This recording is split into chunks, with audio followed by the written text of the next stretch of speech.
ए पागल, दिखाई नहीं देता? साहब लोग आ रहे हैं, उधर हो जा। तुम्हें पता भी है ये कौन है?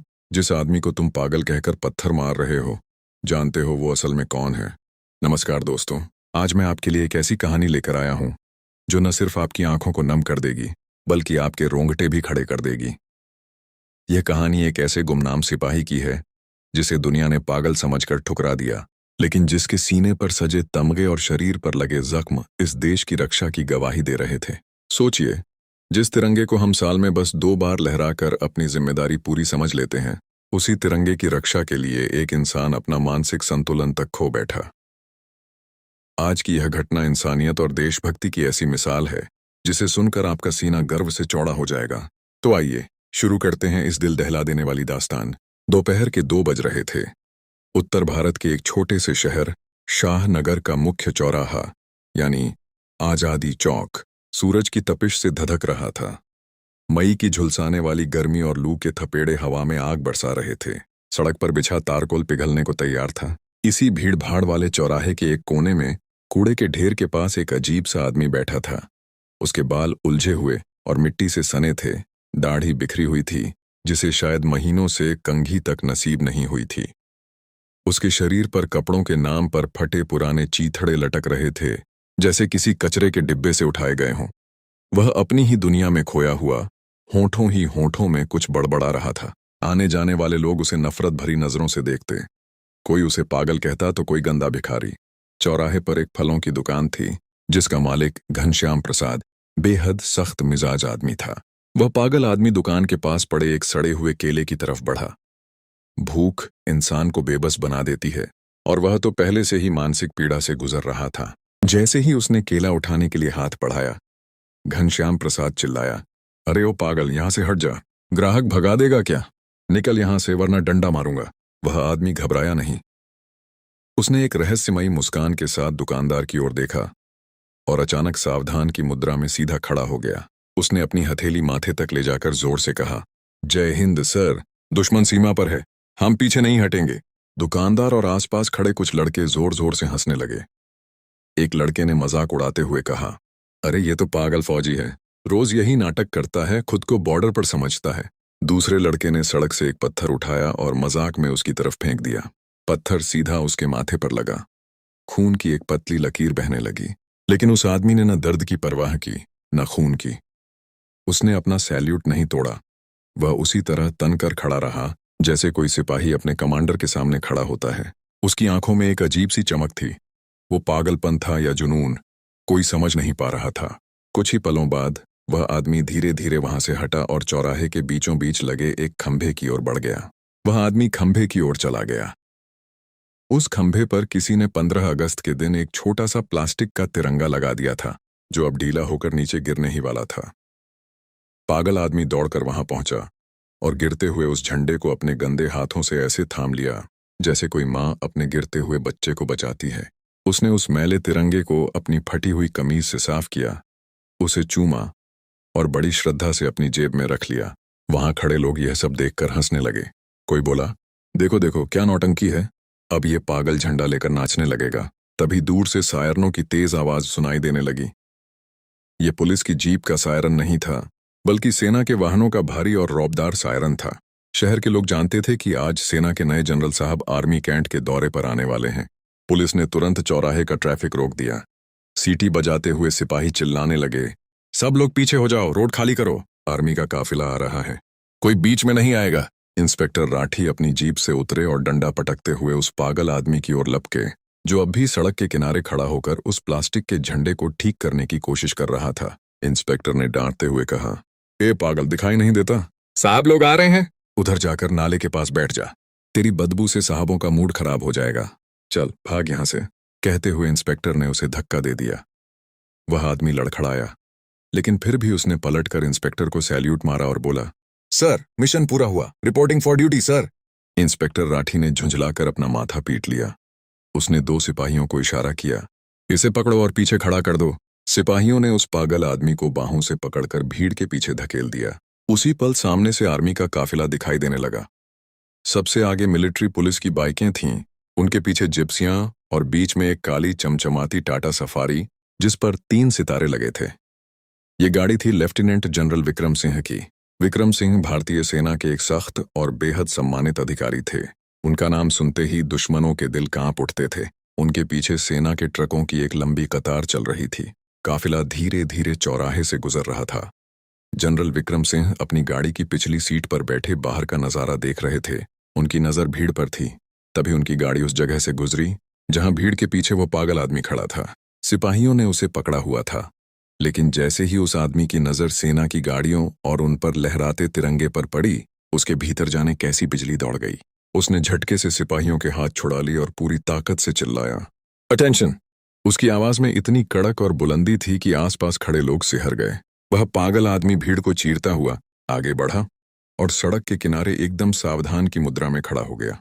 उसने ठुड्डी ऊपर उठाई, सीना चौड़ा किया और अपनी दाहिनी हथेली माथे तक ले जाकर ऐसा परफेक्ट सैल्यूट मारा कि उसे देखकर किसी भी फौजी का दिल धड़क उठे। उसके कपड़े फटे हुए थे, शरीर गंदा था, माथे से खून बह रहा था, लेकिन उसका अनुशासन, उसका आत्मसम्मान और उसका सैल्यूट बिल्कुल अडिग था। उसका पोस्टर खड़े होने का तरीका इतना सटीक था जैसे वह किसी परेड ग्राउंड में खड़ा हो। लेफ्टिनेंट जनरल विक्रम सिंह की नजर उस पागल आदमी पर पड़ी। गाड़ी आगे निकल चुकी थी, लेकिन जनरल साहब ने कुछ ऐसा देख लिया था जिसने उन्हें बेचैन कर दिया। उन्होंने उस आदमी के खड़े होने का तरीका देखा, उन्होंने उसके हाथ पर पड़े पुराने घाव को देखा, और सबसे बड़ी बात, उन्होंने उसकी आंखों में वही आग देखी जो उन्होंने 15 साल पहले एक और जवान की आंखों में देखी थी। जनरल विक्रम सिंह ने तुरंत ड्राइवर को आदेश दिया, गाड़ी रोको, स्टॉप द कार। ड्राइवर ने अचानक ब्रेक लगाए। टायरों की तेज चीख के साथ पूरा काफिला रुक गया। पीछे आ रहे ट्रक और जिप्सियां भी वहीं थम गईं। पुलिस वाले घबरा गए। इंस्पेक्टर राठी दौड़ते हुए आए। उन्हें लगा शायद सुरक्षा में कोई चूक हो गई है। जनरल विक्रम सिंह ने दरवाजा खोला और गाड़ी से नीचे उतरे। उनके बूटों की आवाज सड़क पर गूंज उठी। उनकी वर्दी पर लगे मेडल सूरज की रोशनी में चमक रहे थे। उन्होंने अपना काला चश्मा उतारा और पीछे की ओर देखा। वह पागल आदमी अब भी सैल्यूट की मुद्रा में खड़ा था। उसका हाथ अब तक नीचे नहीं आया था। जनरल विक्रम सिंह धीरे धीरे उसकी ओर बढ़ने लगे। पूरा चौराहा सांस रोके यह दृश्य देख रहा था। घनश्याम प्रसाद और पत्थर मारने वाले लड़के डर के मारे कांप रहे थे। उन्हें लग रहा था कि अब जनरल साहब उस पागल को सजा दिलवाएंगे, क्योंकि उसने काफिले का रास्ता रोका था। इंस्पेक्टर राठी बीच में आ गए और बोले, सर आई एम सॉरी, ये यहाँ का पागल है, दिमाग से पैदल है, मैं अभी इसे हटवाता हूँ, ए सिपाही इसे ले जाओ। लेकिन जनरल विक्रम सिंह ने हाथ के इशारे से इंस्पेक्टर को चुप रहने को कहा। उनकी नजरें सिर्फ उसी आदमी पर टिकी हुई थीं। जनरल साहब उस गंदे और बदबूदार इंसान के बिल्कुल पास जाकर खड़े हो गए। वह आदमी अब भी सैल्यूट किए हुए था। उसकी आंखें सामने टिकी थीं, पलक तक नहीं झपक रही थी। जनरल विक्रम सिंह ने कांपती हुई आवाज में पूछा, मेजर मेजर रणवीर? यह नाम सुनते ही उस आदमी के शरीर में एक सिहरन दौड़ गई। उसका हाथ धीरे धीरे नीचे आया। उसने धुंधली आंखों से सामने खड़े वर्दीधारी अफसर को देखा। यादों के बादल जैसे अचानक छौंटने लगे। उसने धीमी आवाज में कहा, कोड नेम तूफान, मिशन लाहौर। जनरल विक्रम सिंह की आंखों से आंसू छलक पड़े। ये वही आदमी थे जो देश के सबसे ऊंचे पदों पर रह चुके थे, जो कभी नहीं रोते थे। लेकिन आज सड़क के बीचों बीच उनकी आंखों से गंगा जमुना बह रही थी। वह आगे बढ़े और उस गंदे पागल समझे जाने वाले इंसान को जोर से अपने सीने से लगा लिया, इतना कसकर जैसे कोई खोई हुई अमानत बरसों बाद मिल गई हो। जनरल साहब की बेदागा वर्दी उस आदमी की गंदगी और खून से सन्न गई, लेकिन उन्हें जरा भी परवाह नहीं थी। रोते हुए जनरल बोले, रणवीर तुम जिंदा हो मेरे शेर, तुम जिंदा हो। हमने तो मान लिया था कि तुम शहीद हो गए। 15 साल कहाँ थे तुम? भीड़ सन्न रह गई। पुलिस वाले पत्थर की मूर्तियों की तरह खड़े थे। किसी को समझ नहीं आ रहा था कि एक पागल को जनरल साहब शेर क्यों कह रहे हैं। जनरल साहब ने उस आदमी का चेहरा अपने हाथों में लिया। वह आदमी बच्चों की तरह उन्हें देख रहा था। टूटी फूटी आवाज में उसने कहा, सर वो लोग बहुत मारते थे, नाखून नाखून निकाल दिए सर। सर मैंने अपना नाम नहीं बताया, मैंने देश का राज नहीं बताया सर, मैं पास हो गया ना सर।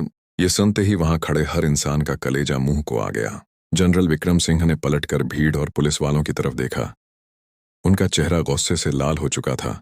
वह दहाड़े, तुम्हें पता है ये कौन है? जिस आदमी को तुम लोग पागल कहकर पत्थर मार रहे थे, जानते हो ये असल में कौन है?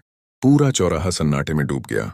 जनरल साहब जोर से बोले, ये भारतीय सेना की पैरा स्पेशल फोर्सेस के मेजर रणवीर सिंह राठौर हैं। 1999 के कारगिल युद्ध के सबसे बड़े हीरो, वो जवान जिसने अकेले दुश्मन के बंकर में घुसकर दर्जनों दुश्मनों को मार गिराया था और उसके बाद उसके बाद वो एक गुप्त मिशन पर पाकिस्तान गए थे।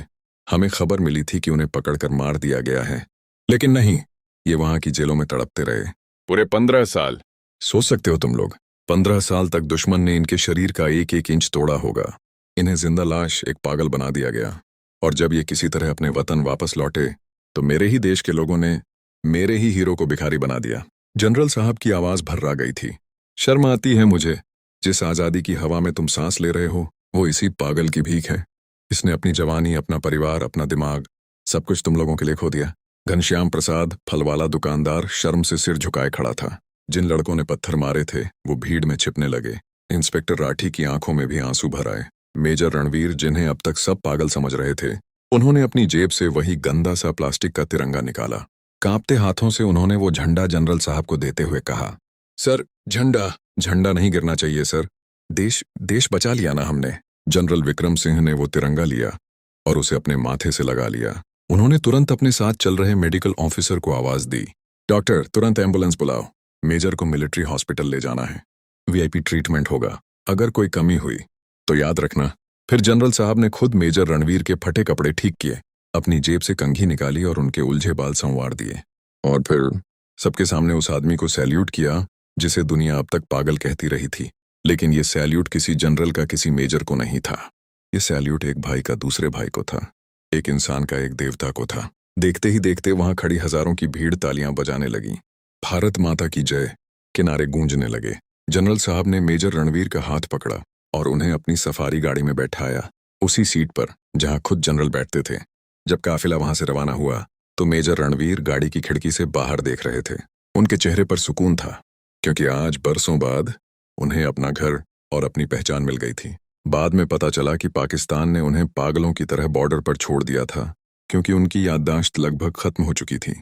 लेकिन आज उन्हें याद आ गया था कि वो एक फौजी हैं, और आज वो अपने घर में हैं, जहां सेना ने उन्हें पूरा सम्मान और पूरा हक दिया। क्या हमें हर बार किसी जनरल के आने का इंतजार करना पड़ेगा किसी हीरो को पहचानने के लिए? हमारे समाज में न जाने कितने लोग सड़कों पर भटक रहे हैं, जो किसी न किसी हादसे, किसी गहरे जख्म या टूटे हुए अतीत का शिकार हैं, और हम बिना जाने बिना समझे उन्हें पागल कह देते हैं। उस दिन घनश्याम प्रसाद और उस शहर के लोगों ने कसम खाई कि वे कभी किसी मजबूर इंसान का मजाक नहीं उड़ाएंगे, क्योंकि फटे हुए कपड़ों के नीचे एक सम्राट भी छिपा हो सकता है। मेजर रणवीर ने साबित कर दिया कि एक सैनिक का शरीर भले टूट सकता है, लेकिन उसका जमीर और उसकी देशभक्ति कभी नहीं मरती। ये कहानी हमें सिखाती है कि जिस आजादी का हम जश्न मनाते हैं उसकी कीमत किसी ने अपनी पूरी जिंदगी देकर चुकाई है। अगर कभी सड़क पर आपको कोई ऐसा इंसान दिखे जो तिरंगे को सम्मान दे रहा हो तो उसका मजाक मत बनाइए। दोस्तों, अगर इस कहानी ने आपके दिल को छुआ है तो इसे जरूर शेयर कीजिए, ताकि दुनिया को भारत के वीर सपूतों के बारे में पता चले। ऐसी ही और प्रेरणादायक कहानियों के लिए जाने से पहले कमेंट बॉक्स में जय हिंद लिखकर अपनी उपस्थिति जरूर दर्ज कराइए। आपसे विदा लेता हूं, फिर मिलेंगे एक नई कहानी के साथ। तब तक अपना ख्याल रखिए और देश से प्यार करते रहिए। वंदे मातरम।